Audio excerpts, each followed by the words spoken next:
What is up, future millionaires? Welcome back to my channel. It's your girl, Ellie, aka Ellie Talks Money. And in today's video, I'm going to be talking to you guys about 5 key tips you need as a business owner. I really want you guys to win in business. I never want you to see yourself as a small business. You are a big business, okay? So comment big business down below. Let's affirm that now. And in order to be a big business, you really have to see yourself as one right now, and you have to operate as a big business right now, all right? So grab your notebook, grab a pen, and let's get into these gems. Ow. Ellie talks money to create the better days. Business, money, life, the Ellie way. All right, y'all, welcome back into the video. If you haven't already, please subscribe to my channel and like this video so I can keep bringing y'all some amazing value. So as promised, we'll be talking today about 5 tips you need as a business owner. I really wanted to make this for you because whether you're in your, first few months phase of entrepreneurship, or maybe you've been doing this a couple years, it's always a really good idea to just go back to the roots, to the basics of what it takes to run a successful business, especially now in 2022. And so those are the things I want to go over. So number 1 tip I want to give you is you need to be very clear on who your customer is. And this is something that I cannot emphasize any more than just like stressing you about it. You have to know who your customer is, because so much of the time we focus on serving everybody that we really end up serving nobody, okay? And I know that's not proper grammar, so don't come for me in the comments. But we really end up serving no one. So what you need to be looking at is, okay, whose problems am I solving with my business? Who specifically? And this is really coming down to the concept of niching down, as well as identifying a really clear target audience.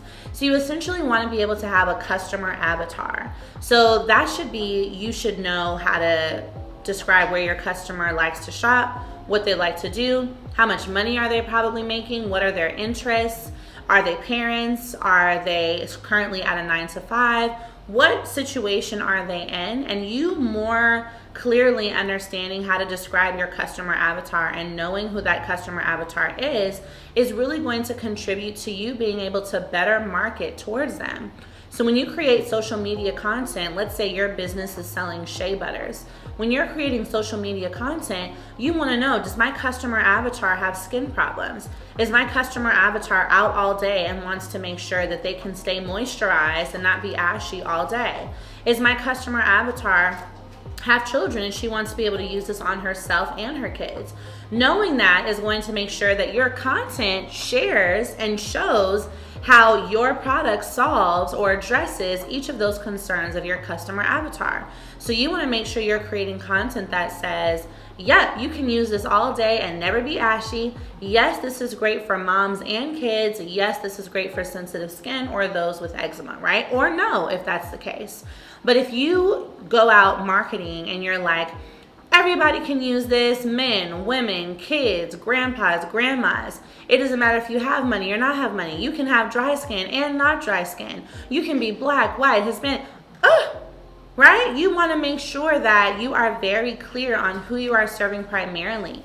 Afterwards, you're able to expand your customer avatar. You're able to expand your target audience, right? So always remember, when you're thinking about your business, sometimes the many will keep you from the money. So serving too many all at once can actually keep you from the money that you need.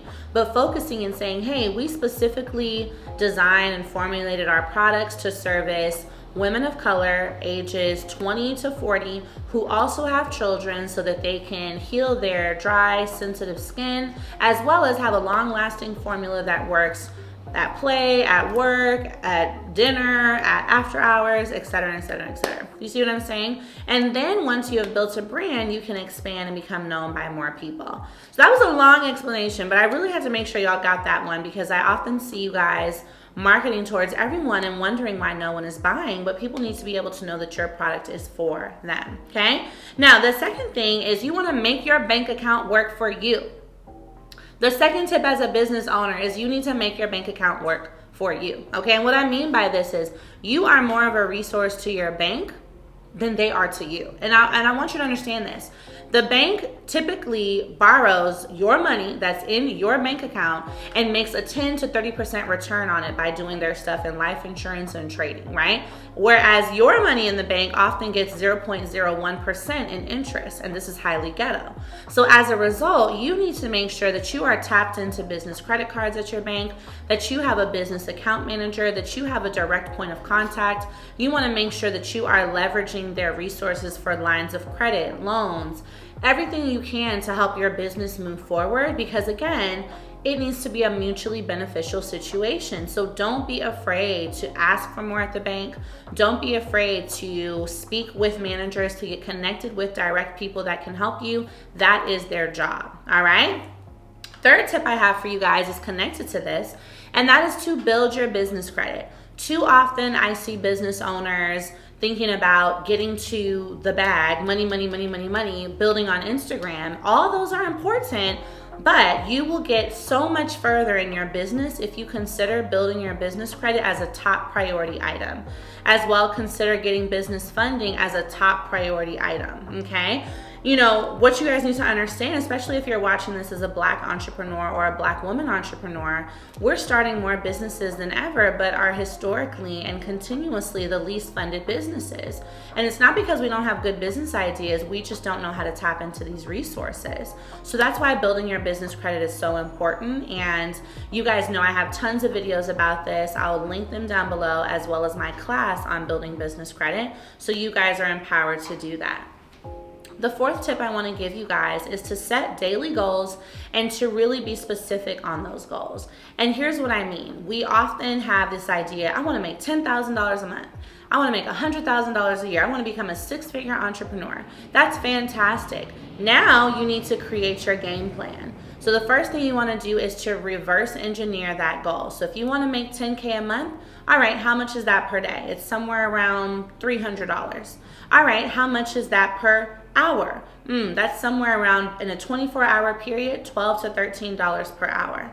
Now you need to look at, okay, if I need to make $12 to $13 per hour in 24 hours to ensure that I make $300 a day, to ensure that I make $10K a month, to ensure that I make $100K a year, what do I need to sell and what do my activities need to be every moment of the day to ensure I'm always meeting that hourly goal, right? So your products might need to be priced a certain way. You might need to make sure you post a certain amount of content. You might need to make sure you go live a certain amount of times.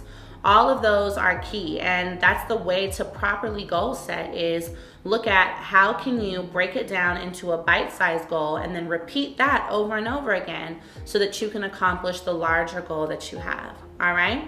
Now, my fifth tip for y'all is seemingly simple, but it's very important as an entrepreneur that you have accountability to others and accountability to yourself. And that means you have to do what you promise you're going to do. Now, I'm coming for some of y'all in here because I know that a lot of the times we make promises to ourselves that we don't keep. We say we're going to do something one day. We say we're going to post content. We say we're going to go live. We say we're going to go to this networking event. We say we're going to work on our business for the next 3 hours, and we end up on TikTok. We end up watching Netflix. We end up playing around. But as a business owner, you have no space to not keep your word to yourself.